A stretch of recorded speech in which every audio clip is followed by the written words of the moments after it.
Hello friends, Sidra bank mining చేస్తున్నారా? మీ వాలెట్లో టోకెన్ల సంఖ్య ఒక్కసారిగా తగ్గిపోయిందా? చాలా మంది కంగారు పడుతున్నారు. కానీ దీని వెనుక కొన్ని ముఖ్యమైన కారణాలు ఉన్నాయి. అవేంటో ఈ వీడియోలో క్లియర్గా తెలుసుకుందాం. మనం ఇప్పటిదాకా మైనింగ్ చేసినవి సిడ్రో పాయింట్స్, ఎస్పీ. ఇప్పుడు సిద్రా టీం వీటిని సిడ్రో కాయిన్స్, ఎస్సీ కి మారుస్తుంది. ఈ మార్పిడి ప్రక్రియలో కన్వర్షన్ రేషియో వల్ల సంఖ్య మారవచ్చు. ఉదాహరణకు 10 పాయింట్లు ఉంటే అవి కొన్ని కాయిన్స్గా మారినప్పుడు సంఖ్య తక్కువగా కనిపించవచ్చు. రెండో కారణం కేవైసీ.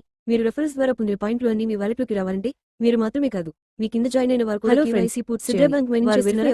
మీ వాలెట్లో టోకెన్ల సంఖ్య ఒక్కసారిగా తగ్గించుకుందా లేదా చాలా మంది కంగారు పడుతున్నారు. సిద్రా టీం దాని వెనుక కొన్ని ముఖ్యమైన కారణాలు ఉన్నాయి. డూప్లికేట్ ఈ వీడియోలో క్లియర్గా తెలుసుకుందాం. మనం ఇప్పటిదాకా మైనింగ్ చేసినవి సిడ్రో పాయింట్స్, జెన్యూన్ మైనింగ్ చేసిన వారికి ఇప్పుడు సిద్రా టీం వీటిని సిడ్రో కాయిన్స్, ముగింపుగా చెప్పేది ఏంటంటే ఇది కేవలం టెక్నికల్ అప్డేట్ మాత్రమే. కన్వర్షన్ రేషియో వల్ల సంఖ్య మారవచ్చు. మీ పీరియడ్ వెరిఫికేషన్ పూర్తి చేసి అవి కొన్ని కాయిన్స్గా మరిన్ని అప్డేట్స్ కోసం మన ఛానల్ని సబ్స్క్రైబ్ చేసుకోండి. రెండో కారణం కేవైసీ. మీరు రెఫరెన్స్ ద్వారా పొందిన పాయింట్లు అన్ని మీ వాలెట్లోకి రావాలంటే మీరు మాత్రమే కాదు, మీ కింద జాయిన్ అయిన వారు కూడా కేవైసీ పూర్తి చేయాలి.